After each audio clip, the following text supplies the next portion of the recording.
Welcome to the latest installment of the Change Agents Unite podcast. I'm Justin Ewan, president of FMYI, and our guest today is Kevin Carroll, otherwise known as The Catalyst.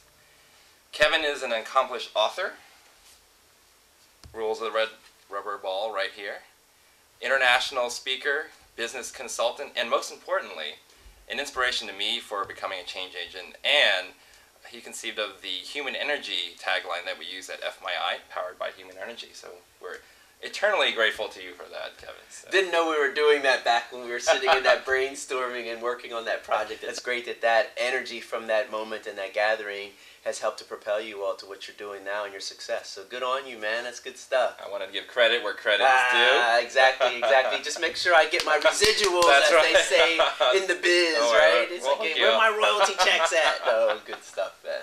We're all powered by Human Energy now, so that's great. And you know, this whole campaign is about empowering the change agents out there, and we really want to talk to you about that. And first off, I was curious about your definition of what it means to be a change agent.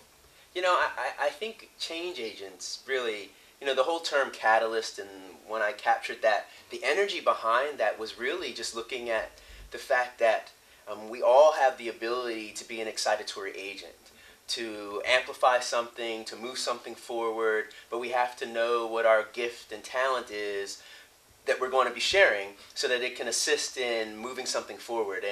And I think that I started to understand that I function best as an individual contributor that amplifies or assists others to turn ideas into reality. And the more that I had that understanding and that awareness of how I function best, it's allowed me to be successful not only in my organizational endeavors when I was with Nike or the NBA and those things, but now as an outside contributor, consultant, author, speaker, that it allows me to know exactly how I work best and to bring that to bear all the time. And so play to your strengths, as they say in sports, and so I've come to understand that as it relates to my gifts and talents, and it's really been wonderful to understand that even more, have that clarity, and then deliver that on a regular basis. So I think that's what I've come to understand that even more. So that's how I would define it, is really having clarity about your gifts and talents, how you can help to make others aware of that, and how you share that to assist in the overall project or idea and amplifying it or manifesting it. Right.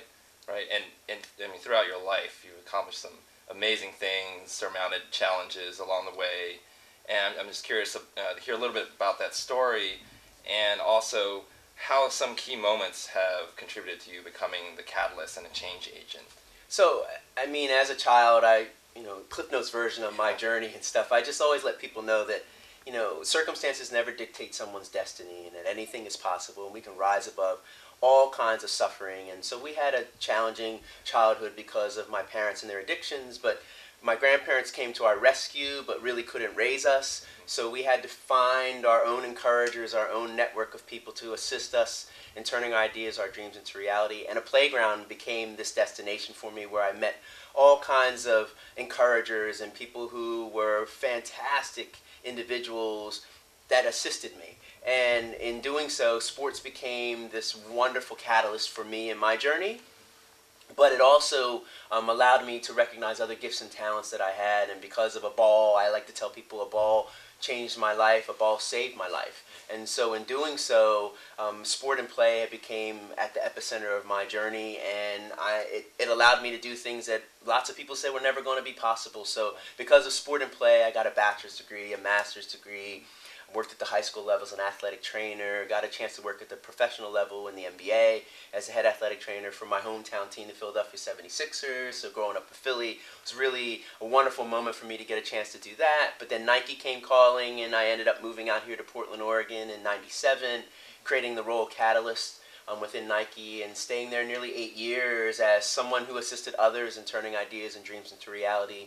But then I had this calling, I really like to say, where I had bigger work, and I decided to leave Nike in 2004 and embark on this bigger global role of being a catalyst. And it's allowed me to be involved in storytelling, be involved in other organizations turning ideas into reality, and being an assister, an enabler, an encourager around that, and to be seen as this global voice around the power of sport and play and how a ball can change the world. And so I've been completely invested in that for the last 7 years now. And 3 books later, lots of amazing moments around the world with luminaries, the likes of Archbishop Desmond Tutu, to speaking at the UN, all these things. But I go all the way back into my childhood, and a ball has always been a constant. And I know that sport and play have the ability to be transformative for people, and I've witnessed it not only in my life but around the world. So that's what I'm doing on a regular basis now, is being a global catalyst for others and assisting them with turning ideas and dreams into reality, but also consulting from time to time with different organizations, and especially, really instigating some things here in my own backyard in Portland, Oregon. And, unbeknownst to me, moments like yours where you say, hey, Kevin, it was that moment when we were in that, that gathering, that brainstorming session with Nike, and look what it turned out to be, so a lot of times I don't know. I think it's that teacher impact, right, where teachers don't know what seeds they've, basically sown, and until somebody comes back and says, you might not remember me, but right. when you did. So that's really what's been wonderful about the journey, and that's what I've been doing. Kevin Carroll, this is your life. Who You're knew? Gonna, come through the stage. Who knew? Right? Yeah, exactly. Yeah. So some of those things, those right. moments are really, yeah. they're really overwhelming and humbling when you get those stories back from people, and right.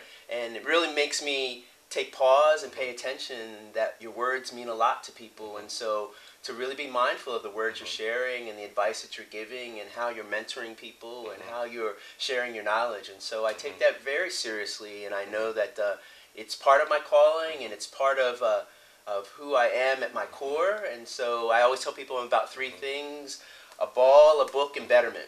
Right, right. So, I'm all about anything that has to do with sport and play. The ball, a book. I love books. You see here in the shelf, all kinds of books, but literacy and education are at my core, and betterment. If I can help to better a situation, then I'm all about it. And if it's about sport and play and about literacy and education, even more so. But I think that's really what is what I'm focused on and what I'm doing on a daily basis. And what I love about being here in your studio is that there's stories everywhere. Back here in this bookcase, there's things going on. And one thing I wanted to talk about, I'm glad I caught that one, the ball here, both the story behind this ball, but also for the change agents out there, some advice or strategies they can employ to empower their teams to make a difference. Well, I think, one of the things, and it's actually great that you caught this, is called the One World Football. It's a virtually indestructible ball that this organization came up with. Mal Warwick is the brains behind this, and his team down in the Bay Area, they came up with this, and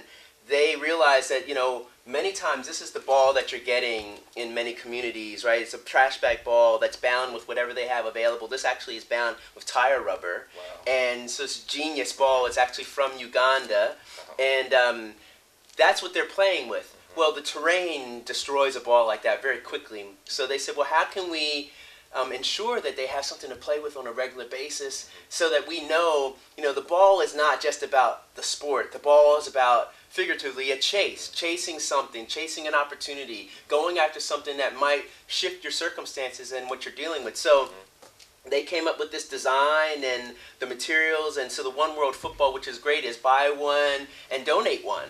And so it's a wonderful idea, and this is just one of the organizations that I'm aligned with that's really believes in the power of sport and play, and that a ball can change the world. So this is just one thing, but I think it's this whole notion of collaboration and partnership building that I've been invested in, but I've witnessed the power of that. So this movement around a ball changing the world, but how these small organizations now are starting to get knitted together by larger entities who recognize that, hey, you're in Uganda, but you're saying the same thing this person's saying over in India, that's saying the same thing this person's saying over in Europe, the same thing that someone's saying in the US. How do we get you all together so that we can share best practices, but also help enable you by bringing in some expertise around leadership training or communication or partnership building or innovation to assist you to be even greater at the work you're doing, which is already phenomenal, but we want you to be able to sustain that effort and energy. So this whole notion, we're hearing the word a lot, co-creation, collaboration, partnership,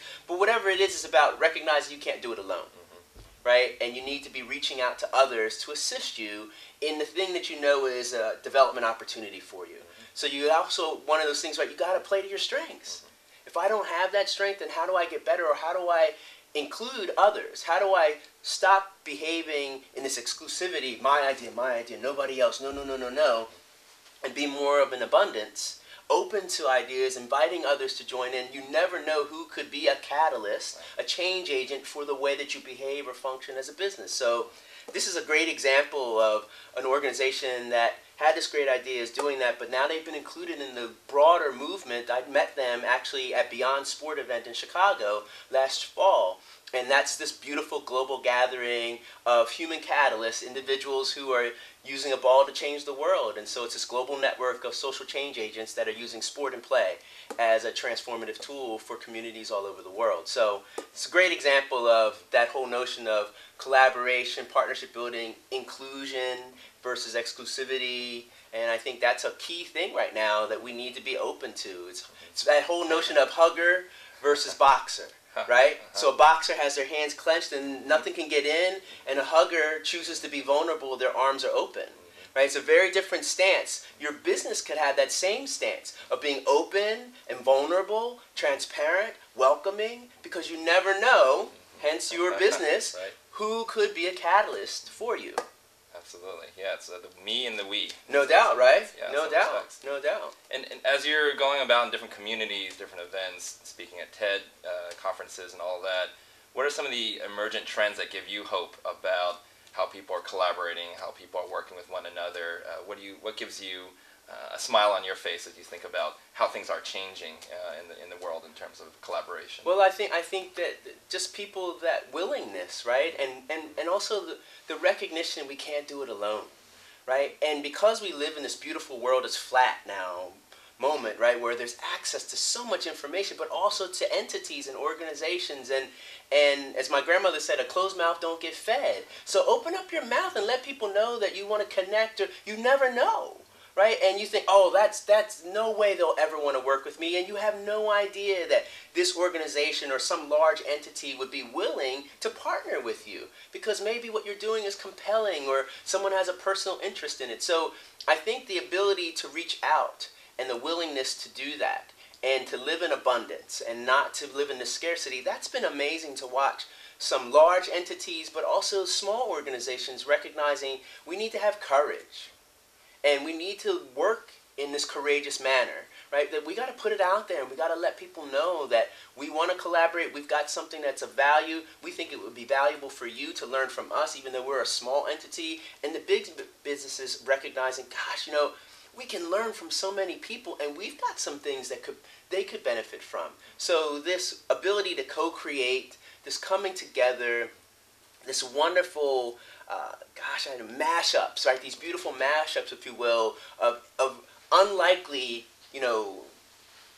comrades or partners or however you want to phrase that, friending of kind of deal. It's beautiful to see what's happening via social networking and social media. So I've completely been inspired and really, I think, encouraged by witnessing the people who were coming together in unlikely mashups. And so I think that's something that everybody should be paying attention to, and don't push it aside and say that would never happen for us. That is no way that's going to happen, and be open to possibilities, but also speak up and let people know that this is what you're trying to do, and you never know. You never know, but you have to be a great storyteller. I think you have to be able to frame it in such a way that people are intrigued and they find it compelling and they want to learn more about it, right? And I think a lot of people don't value storytelling enough, and so that would be another thing, is that storytelling is being amplified and raised up even more so now because people are recognizing the value of sharing, collecting, archiving, knowing that this could be of value at some point. So I think, no matter the size of your organization, recognize that your story, the stories that you're a part of, the stories that you're helping to tell, collect those, hold on to those, because you never know, right? I mean, this is a great example of stories just waiting to be told if the right moment occurs, right? I can reach right here and I can say, well, what about this? And I can also use it as tools and resources for you. Give you this, share with you that. So that collaborative spirit, right? And knowing, hey, do you know about this or do you know about that? And I think you never know what will be reciprocated. Definitely. And I think what's interesting to think about is that traditional cultures have always had this storytelling aspect to it. And now in this day and age with emergent technology and social media, it's amplifying it, making the world a flatter place. And it really is about communicating and connecting with one another. And I I really have to thank you for sharing your story and sharing with us in the podcast series here. And it just kind of shows that the power of a ball can have for change agents out there. No doubt, man. Much thanks to you. No, my absolutely my pleasure. And you know, one of the things I want people to always, you know, recognize is that we've got this beautiful opportunity to paint our own masterpiece. So you've got this tabula rasa, this blank slate called your life. So how are you going to paint your own masterpiece? How are you going to take advantage of that? And how are you seeking new ways to create that masterpiece daily? I think that's the key. So, you know, you doing the podcast and the things you're doing is cool, giving a platform for someone like me to share my voice. And so I appreciate that. But it goes deeper than that because, you know, I had a chance to be a bit of a catalyst in your journey. And so I'm excited that I've done that, and so that's proof of concept for all of you out there, right? That you can be catalyzed by the catalyst. Absolutely. All good stuff, brother. Inspiring today, No doubt, inspiring man. always. No and doubt. Inspiring hopefully to you all out there, Yeah, and no thanks doubt. for joining us on No the doubt. Change Agents Unite podcast. Boom.